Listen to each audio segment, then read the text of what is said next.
কালকে এই চেহারাটা কি করে দেখাবো,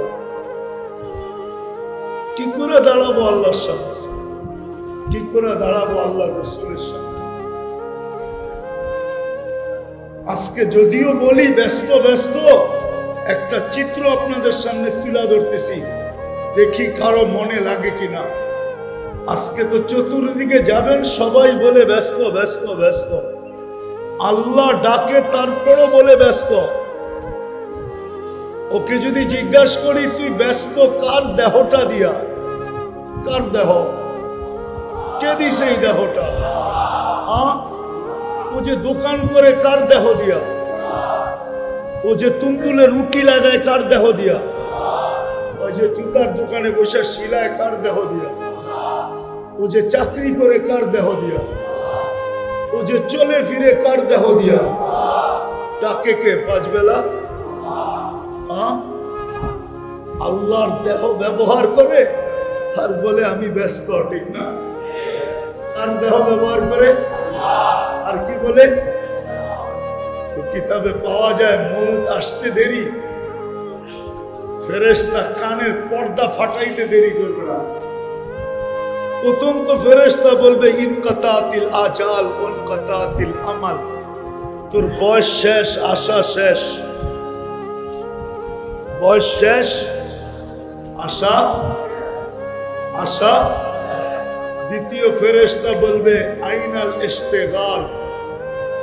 মালাকুল মউত যখন বুকে হাত দিবে তো একটা চিৎকার দিয়া বলবে আইনাল ইস্তেগাল, বল ব্যস্ততা কোথায়, বল। তুই না বড় ব্যস্ত, বল ব্যস্ততা কোথায়,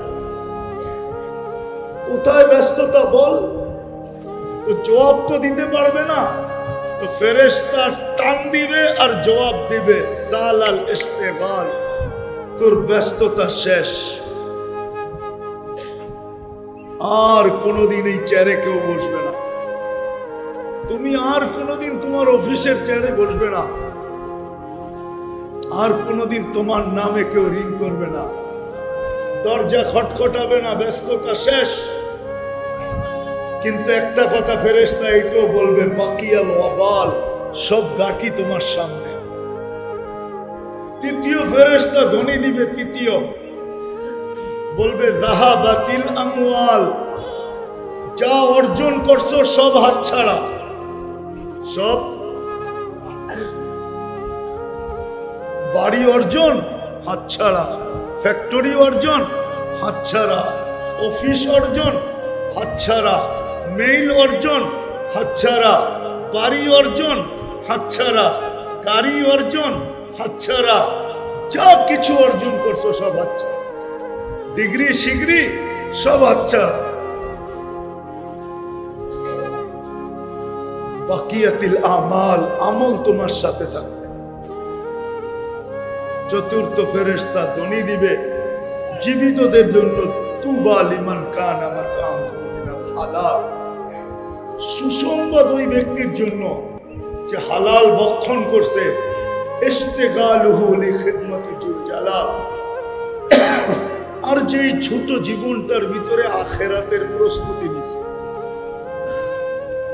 বিদায় কথা শুরুটা ছিল যে আমরা মুসলমান বটে, কিন্তু ইসলামের রং আমাদের ভিতরে, উম্মত বটে কিন্তু আল্লাহর রাসূলের আদর্শ আমাদের জীবনে। একটু ভাবেন কালকে এই চেহারাটা কি করে আল্লাহকে দেখাবো। এই জন্যই তো আল্লাহ এক জায়গায় বলেন, শব্দটা আল্লাহর জন্য ব্যবহার করা যায় না, গেলে ব্যবহার করতে পারতাম। আল্লাহ বড় আক্ষেপের সাথে বলেন ইবনা আদম মা কুনতা বিশাই, ও যুবক একদিন তো তুমি কিছু ছিলে না, ও পুরুষ একদিন তো তুমি কিছু ছিলে না, ও নারী একদিন তুমি তো কিছু ছিলে না, ও মানুষ তুমি তো একদিন কিছুই ছিলে না। কুনতা মা আম্মাহিনা, নিকৃষ্ট একটা পানির ফোঁটা ছিল। ফামান জাআলাকা দামা, তোমাকে রক্তে রূপান্তরিত কে করলো? কোন প্রযুক্তি করলো? কোন টেকনোলজি করলো, কোন বিজ্ঞান করলো? কে করলো? রক্তে রূপান্তরিত। ওমান জাআলাকা মুদগা, তোকে রক্তপিণ্ড থেকে রূপান্তরিত করলো। ওমান জাআলাকা ইদামা, তোর কঙ্কালটা কে তৈরি করলো? ওমান কাসা আলাইহি লাহমা, এর উপরে এরকম নিখুঁত ভাবে সুন্দর ভাবে গোশত আর চামড়ার আবরণ কে চড়ায় দিল? আমা কুনতা সগীরা ফামান কাব্বারা, ছোট কি ছিলে না? তোমাকে বড় কে করলো? আমা কুনতা দাঈফা, দুর্বল কি ছিলে না? ফামান কাওয়াকা, তোমাকে সুঠামত্ব কে দিল? আমা কুনতা জাহিলা, মার পেটের থেকে কি অজ্ঞ আসো নাই? তোমাকে শিক্ষা কে দিল? ফামান আল্লাহ। আমা কুনতা মিসকিনা, তুমি কি মার পেটের থেকে নিশ্চয় আসো নাই? কেমন নিশ্চয় ছিলাম? মনে হয় আপনাদের বাড়িতে বাচ্চা কাচ্চা হয় না, ঠিক না? হইলেও মনে হয় একবারে কমপ্লিট হয়ে আসে, ঠিক না? বিজ্ঞানের যুগ তো অস্বাভাবিক কিছু না, ঠিক না? দাঁত দুধ নিয়ে আসে, ঠিক না? বাক শক্তি সব, দৃষ্টি শক্তি সব নিয়ে আসে, ঠিক না? কেননা বিজ্ঞান সম্মত সময় না, আবার উন্নত দুনিয়া না, কি বলেন? স্মার্ট দুনিয়া তো। তারপরও যদি আগের মতো আসে তাহলে স্মার্ট হয়ে লাভ হইল তো হইল কি? বুঝানোর জন্য বলতেছি, ক্রিটিসাইজ না। আল্লাহ বাড়িতে কোনো বাচ্চা হয় না? আমিও তো এরকমই ছিলাম একদিন। কে আমাকে সাজাইল? আল্লাহ তো এই জন্যই আক্ষেপের সাথে বলেন, তোকে সাজাইল কে? তোকে আমি সাজাইলাম। এই জন্যই আরেক হাদিসে কুদসিতে আল্লাহ বলেন, আখলুকু ওয়া ইয়াবুদু গায়রি, সৃষ্টি আমি করলাম, সাজাইলাম আমি, সবকিছু আমি করলাম, দাসত্ব অন্যের করে। কি থ্যাংক ইউ অন্যকে বলে, ঠিক না? শুকরিয়া অন্যের আদায় করে, দাসত্বের অন্যের করে। আরজুকু ওয়া ইয়াশকুরু গায়রি, লালন পালন আমি করি, ফুলের মালা অন্যের গলায় দেয়। আল্লাহ বলে আনা ওয়া ইবনা আদম ফি নাবাইন আযীম, আমি আর মানুষ বড় সমস্যায় জর্জরিত। সৃষ্টি করি আমি, ইবাদত করে অন্যের, দাসত্বে অন্যের। দোকানওয়ালা দোকানের দাসত্ব, বাজারওয়ালা বাজারের দাসত্ব, হাটওয়ালা হাটের দাসত্ব, অফিসওয়ালা অফিসের দাসত্ব, ঠিক না? ডিউটিওয়ালা ডিউটির দাসত্ব। এক একজনে এক একটার দাসত্ব করতেছে, অথচ দিছে কে? সাজাইছে কে? আরেক জায়গায় আল্লাহ বলেন, আতাইতুকা আইনানে তানদুরু বিহা, তোকে দৃষ্টি দিলাম আমি আর দেখিস, আর তুই ভাবতেছিস আফাহাসিবতুম আন্নামা খালাকনাকুম আবাস, তোর ধারণা তুমি অনর্থক সৃষ্টি। দৃষ্টি আমি দিলাম, তোমার ধারণা অনর্থক সৃষ্টি। আতাইতুকা উদুনানে তাসমাউ বিহা ওয়ালা উহাসিব, শ্রবণ শক্তি আমি দিলাম, আর তোমার ধারণা ওয়ালা উহাসিব, তোমার হিসাব কিতাব নিব না। আফাহাসিবতুম আন্নামা খালাকনাকুম আবাস, তোমার ধারণা তুমি অনর্থক সৃষ্টি। আতাইতুকা লিসানান তানতিকু বি, বাকশক্তি আমি দিলাম আর তুমি বলো, আর তোমার ধারণা কি? আফাহাসিবতুম আন্নামা খালাকনাকুম আবাস, তোমার ধারণা তুমি অনর্থক। আতাইতুকা আকলান তুমাইয়িজু বি, মগজ আমি দিলাম, মেধা আমি দিলাম, বিবেক আমি দিলাম, বুদ্ধি আমি দিলাম, তুমি ব্যবহার করো, আর তোমার ধারণা কি? আফাহাসিবতুম আন্নামা খালাকনাকুম আবাস, তোমার ধারণা তুমি অনর্থক সৃষ্টি। এরকম লম্বা এক একটা জিজ্ঞাসা করেন, তোর ধারণা কি বল? বিদায় মাসলা আখেরাত, দুনিয়া না। দুনিয়া হলে আপনাদের পিছে পড়ার কোনো প্রয়োজন ছিল না,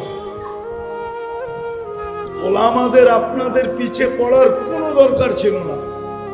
যদি মাসলা দুনিয়ার হতো আখিরাতের না, তাহলে আমাদের মতো আলেমরা জীবন যাপন করে নিত, নিজের ইবাদত চুপে চাপে নিজে কমপ্লিট করে ফেলত, আপনাদের পিছে পড়ার কোনো প্রয়োজন ছিল না। মাসলা কিন্তু আখিরাত। সত্য এটাই, কেউ কারো দিকে তাকাবে না। আজকে যদিও বলা বেড়াই ভবিষ্যৎ ভবিষ্যৎ ভবিষ্যৎ ভবিষ্যৎ, আগের শব্দটা বললাম না, বুঝা নিয়েন, ঠিক না? সারাদিন তো এটাই বলি, ঠিক না? কি মনে হয় বোঝেন না? সারাদিন তো কি বলি, কার ভবিষ্যৎ, এটাও বুঝি বোঝেন না, ঠিক না? সারাদিন তো বইলা বেড়াইতে থাকি সন্তানের, পরিবার পরিজনের কি ভবিষ্যৎ, কেউ কারো খবর নিবে না, এটাই সত্য। কেউ কারো নিবে না, রব্বে কাবার কসম নিবে না, কেউ কারো খবর নিবে না। কোরআন সত্য না আপনার থিওরি সত্য? কোরআন বলে ইয়াউমা ইয়াফিরুল মারউ মিন আখি ওয়া উম্মিহি ওয়া আবি ওয়া সাহিবাতিহি ওয়া বানি লা ইয়াসআলু হামিমুন হামিমা লা ইউজসি ওয়ালিদুন আন ওয়ালাদিহি শাইআ ওয়া লা মাওলুদুন আন ওয়ালিদিহি শাইআ মা আগনা আন্নি মালিয়া হালাকা আন্নি সুলতানিয়া। কোরআনের চিৎকার বিশ্বাস করব না আপনার থিওরি বিশ্বাস করব? কোরআন বলে কেউ কারো না। যদি কেউ কারো হইতো আল্লাহর রাসূল সাল্লাল্লাহু আলাইহি ওয়াসাল্লাম কলিজার টুকরা ফাতেমাকে সামনে বসায় কোনোদিন বলতেন না, ফাতেমা লা উগনি আনকি ইয়াউমাল কিয়ামাতি শাইআ, আমি তোমার কিয়ামতের দিন কিচ্ছু করার ক্ষমতা রাখি না, নিজের প্রস্তুতি নিজে নিয়ে আইসো, আমার পরিচয় চলবে না। অথচ কলিজার টুকরা বুদআতুম মিন্নি, ফাতেমার চোখে পানি আসতে দেরি, অটোমেটিক আল্লাহর রাসূলের চোখে পানি চলে আসতো। মেয়ের দুঃখ কষ্ট সইতে পারতেন না, শুনতে দেরি, পানি আসতে দেরি হতো না, দেখা তো দূরের কথা, দেখলে তো বুক বেসে যেত। এমন ভালোবাসা মেয়ের সাথে ছিল।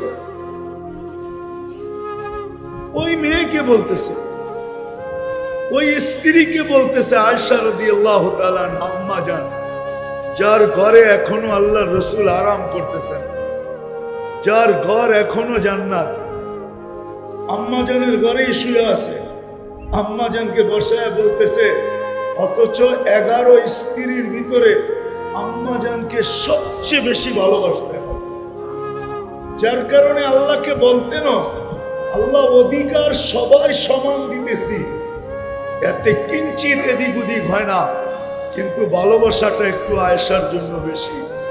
আপনি এটার দিকে তাকান, লা তাখুযনি ফি হুব্বি আয়েশা, আয়েশার ভালোবাসার ব্যাপারে আপনি তাকান, আমি একটু বেশি ভালোবাসি। ওই আম্মা জানকে বসায় বলতেছে, লা উগনি আনকি ইয়াউমাল কিয়ামাতি শাইআ, আয়েশা কিয়ামতের দিন আমার পরিচয় চলবে না। যদি চলতো তাহলে ফেরাউনের গুটিও লাল ছিল। কোরআন এখনো বলে আসিয়া ফেরাউনের স্ত্রী। আরে ঢাকায় ভাষা বোঝেন না কিছু, ঠিক না? হ্যাঁ হ্যাঁ, তাহলে ফেরাউনের গুটিও লাল, ঠিক না? কেন আসিয়া তো জান্নাতি, এখনো জান্নাতে আছে।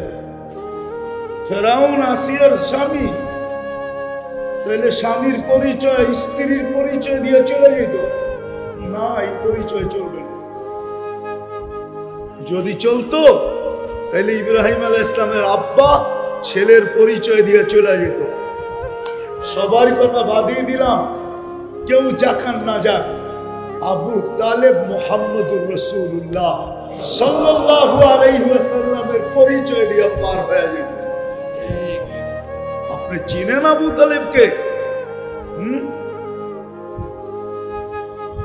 মুহাম্মদুর রাসূলুল্লাহ সাল্লাল্লাহু আলাইহি ওয়াসাল্লামের যেরকম দ্বিতীয় নাই, আবু তালেবের কোনো দ্বিতীয় কিয়ামত পর্যন্ত নাই। যেদিন থেকে সে জন্ম নিছে ওই দিন থেকে এই দুনিয়ার মাটিতে তার কোনো দ্বিতীয় নেই। যেই দিক দিয়া বলবেন আপনি, যেই দিক দিয়া,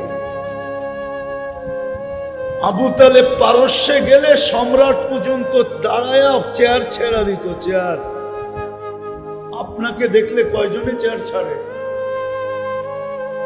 আবু তালেবকে দেখলে পারস্য সম্রাট পর্যন্ত চেয়ার ছেড়া দিত। ইতিহাস পড়ে দেখেন,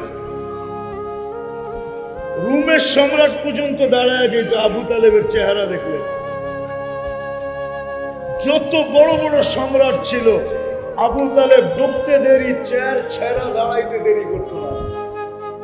চেহারাটাই এরকম ছিল, চেহারাই বলে দিত লোকটাকে। এরকম ব্যক্তিত্ব ছিল। একটু ধারণা করলে বুঝতে পারবেন, উনি যতদিন জীবিত ছিল আল্লাহর রসুলকে কাফেররা শারীরিক কষ্ট দেওয়ার সাহস করে নাই।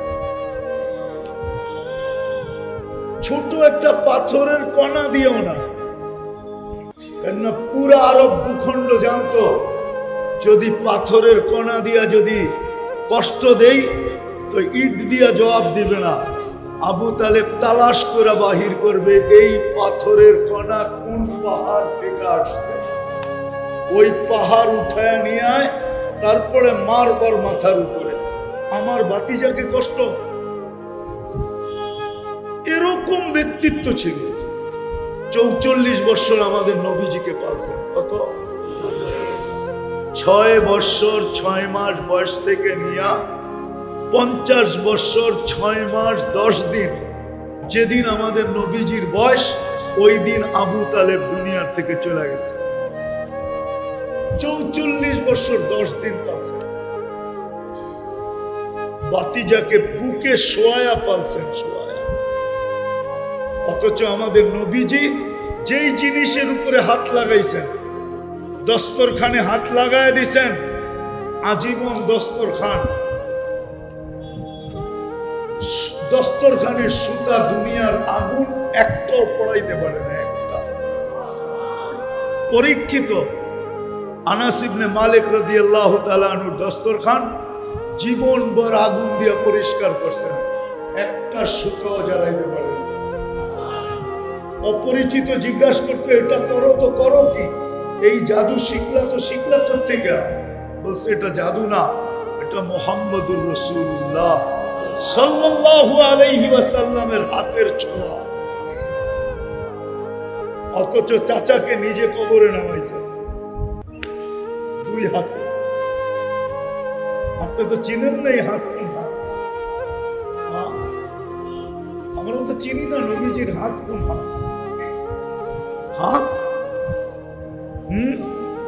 যে হাত বর্তনে রাখলে পানির ঝর্ণা বাহির হয়, ওই হাত। যুদ্ধের ময়দানে পানি নাই তো বলছে বর্তন নিয়ে আসো। কতটুক আছে? বলে কুলি করা যাবে। বলে এটাই নিয়ে আসো। বর্তনের একটা হাত ঢুকায় দিছেন, পানির ঝর্ণা 5 আঙ্গুল থেকে বাহির হতে শুরু করছে। বুখারীর riwayat, বুখারীর ইমাম বুখারী রাহমাতুল্লাহ আলাইহি লেখছেন, পুরা সৈনিকের দলেরা পুরা জামাত উজু করছেন, বর্তন ভরছেন, জানোয়ারকে খাওয়াইছেন। আপনি এই হাত চিনেন তো না? যে হাত কোন হাত? এই হাত কোন হাত? যে হাতের থেকে ঝর্ণা বাহির হয়। ঝর্ণা কয়দিন থাকবো জানি না, রাগ হয়ে যায় কিনা। আজকে তো এলাকা উন্নত, ঠিক না? 40 বছর আগের মানুষগুলো তো সব আজিমপুরে, ঠিক না? সত্য তো? হ্যাঁ, আমরাও তো একদিন আজিমপুরে যাব। বিদায় মাসলা আখেরাত। এই জন্য বাবা উচিত যে কালকে এই চেহারাটা কি করে আল্লাহকে দেখাবো। মুসলমানের ঘরে তো আমি নিজে অস্তিত্ব নিলাম না, আমার সদ ইচ্ছায় তো মুসলমানের ঘরে অস্তিত্ব না, আল্লাহর ইচ্ছায় আমি মুসলমানের ঘরে। নাইলে আল্লাহ যদি চাইতেন তো আমাকে যেথায় খুশি তেথায় যে কোনো মানুষের ঘরে পাঠাইতে পারতেন। মুসলমানের ঘরে না দিয়া যেই কোথাও পাঠাইতে পারতেন। মুসলমানের ঘরে অস্তিত্ব কে দিছে? হ্যাঁ, সত্য এটাই, কোরআন হাদিস এটাই বলে, নুসিয়াত হাইবাতুল ইসলাম। একদিন আসবে যে মুসলমানের কাছে ইসলামের গুরুত্ব, মহত্ব, বড়ত্ব থাকবে না। আজকে আমাদের কাছে ইসলামের বড়ত্ব, গুরুত্ব, মহত্ব আমাদের কাছে নাই। এই জন্যই হাদিস বলছিল একদিন আসবে নুসিয়াত মিনহা হাইবাতুল ইসলাম। ইসলামের গুরুত্ব, মহত্ব, বড়ত্ব মুসলমানদের কাছে লোপ পাবে। আজকে ওই দিনেই ইসলামের কোনো গুরুত্ব নেই। পাবে যদি পশ্চিমাদের স্টাইলে রঙিন হইতে পারি, তাইলে মনে হয় বুকে লাগাবে, ঠিক না? আপনারা আমার চেয়ে দুনিয়া দেখেন না, রাগ হয় না, কিন্তু বসনিয়া আপনি মিডিয়ায় দেখছেন, আমি চোখে দেখছি। ফিলিস্তিন আপনি মিডিয়ায় দেখছেন, আমি 15 বছর আগে চোখে দেখে আসছি। দুনিয়ার কম দেশ তো দেখি নাই, 99টা দেখছি। আর সেঞ্চুরি পুরা করারটা পুরা প্রস্তুত হয়ে আছে, শুধু টিকিট কেটে উঠলেই হবে। আমি দুনিয়া দেখা বলতেছি। আমাদের সমাজ, যুবক, যুবতী, নারী, পুরুষ ভাবে যে পশ্চিমাদের স্টাইলে যদি আমরা রঙিন হতে পারি, ওরা আমাদেরকে বুকে নিবে, বুকে। এটাই তো ভাবনা। নাহলে যুবক ওদের স্টাইলে চুল কাটবে কেন? 100 টাকার চুল 500 টাকা দিয়ে কাটে, ঈদের সময় 1000 টাকা দিয়ে কাটে। জিজ্ঞেস করে তাহলে 14 তারিখ কেন পালন করবে? আজ তো 12 তারিখ, কালকের পরের দিনই তো 14 তারিখ। ঢাকা শহর তো পুরা কি শাড়ি জানি, দুর্মিয়া। আরে না, এটা কি হলুদ শাড়ি পরে ঘুরতে থাকবে কেন? মুসলমানের না মেয়ে ছেলে, যাকে আল্লাহ মুসলমান হিসাবে অস্তিত্ব দিল, মুহাম্মদুর রাসূলুল্লাহ সাল্লাল্লাহু আলাইহি ওয়াসাল্লামের উম্মত বানাইলেন, যাকে আল্লাহ মুসলমানের ঘরে নিজে নির্বাচিত করলেন, নিজে স্বয়ং নিজে নির্বাচিত করলেন। আল্লাহ স্বয়ং নির্বাচিত করছে আমাদেরকে মুসলমানের ঘরে। আমরা কোনো দলের থেকে নির্বাচিত না, আমরা কোনো ব্যক্তির থেকে নির্বাচিত না, কোনো জনগণের হাতে নির্বাচিত না, কোনো সৃষ্টির হাতে নির্বাচিত না, স্বয়ং আল্লাহর কুদরতি হাতে নির্বাচিত, আল্লাহর পছন্দে নির্বাচিত আছে, আল্লাহর ইচ্ছায় নির্বাচিত আছে, আল্লাহর ভালোবাসায় নির্বাচিত। আজকে যদিও নাকি ইচ্ছা স্বাধীনতা দিচ্ছেন বিদায়, যেমন খুশি তেমন চলতে পারতেছি, এই জন্য গায়ে কিন্তু বাতাস লাগে না। যুবক যুবকের স্টাইলে চলে, নারী নারীর স্টাইলে চলে, পুরুষ পুরুষের স্টাইলে চলে, প্রত্যেক ব্যক্তি নিজের স্টাইলে চলতেছে। কেননা আল্লাহ ইচ্ছা স্বাধীনতা দিচ্ছেন, তো এই জন্য কিচ্ছু বলেন না, শুধু অপেক্ষা করেন। না দেরুন কাইফা তা'মালুন, শুধু দেখতে থাকেন আপনি আর আমি করিটা কি। এটা কোরআনও বলতেছে, ইন্নী মাকুম মিনাল মুনতাযিরিন, আমি অপেক্ষায় আছি, তুমি সীমা রেখায় কখন পা দিবে। দিতে দেরি, আমরা এটা দেখবো না অফিসটা তোমার না অন্যের। সিসি ক্যামেরা দাঁড়ালে, সিসি ক্যামেরা দাঁড়া, এটাকে কি বলে? সিসি ক্যামেরা লাগানো কি লাগানো না এটা দেখবো না, বাড়িটা তোমার কি তোমার না এটাও দেখবো না, যেখানে সীমানায় পা দিবে ওইখান থেকে উঠাবো। ইচ্ছা স্বাধীনতা দিয়ে শুধু অপেক্ষা করতেছে, যার কারণে কারো গায়ে বাতাস লাগে না। যুবক যৌবনের মতো যুবকের মতো চলতে পারতেছে, নারী নারীর মতো, পুরুষ পুরুষের মতো, প্রত্যেক ব্যক্তি নিজের মন মতো চলতে পারতেছে।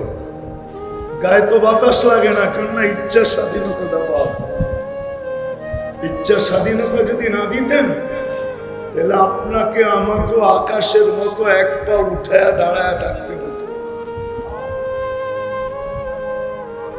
রব্বে কাবার কসম, আল্লাহ আল্লাহ আল্লাহ কি আল্লাহ। 2020-এর চিত্র একটু ভাবলেই বোঝা যায়। শুধু স্বাভাবিক শ্বাস নিতে দেন না, স্বাভাবিক শ্বাসের সমস্যা, স্বাভাবিকভাবে শ্বাস নিতে পারতেছে না, তো ডাক্তারের টিমকে বলতেছে আমাকে। আল্লাহর পক্ষ থেকে নির্দেশ হলো ফাস্তামিউ, বিলকুল দিলের কান দিয়ে শুনে, আনসিতু, বিলকুল চুপচাপ শুনে, লাআল্লাকুম তুরহামুন, তাইলেই কিন্তু তিনি কথার রং আমাদের দিলের ভিতরে লাগবে। আর যদি তা না হয় তো শুনতে শুনতে জীবন শেষ হয়ে যাবে, কিন্তু জীবনের দিনই কথার কোনো রং লাগবে না। আজকে আমাদের সমাজে এটাই, খুব দিনই কথা শোনাও হয় আবার বলাও হয়, কিন্তু জীবনের রং খুব কম। ইসলামের রং জীবনে খুব কম। 90% এর চেয়ে বেশিও হবে মানুষের জীবনে মুসলমান হওয়া সত্ত্বেও ইসলামের কোনো রং নাই।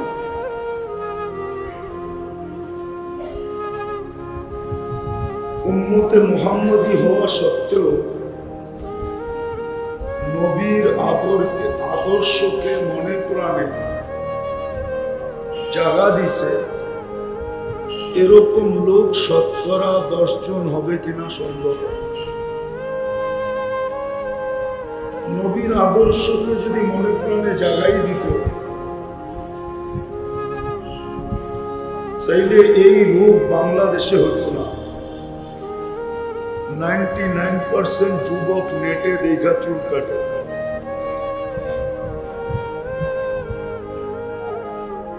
মা বোনরা সাজগোজ নেটে দেখা করে, কাপড় চোপড় সব নেটে দেখা চয়েস করে।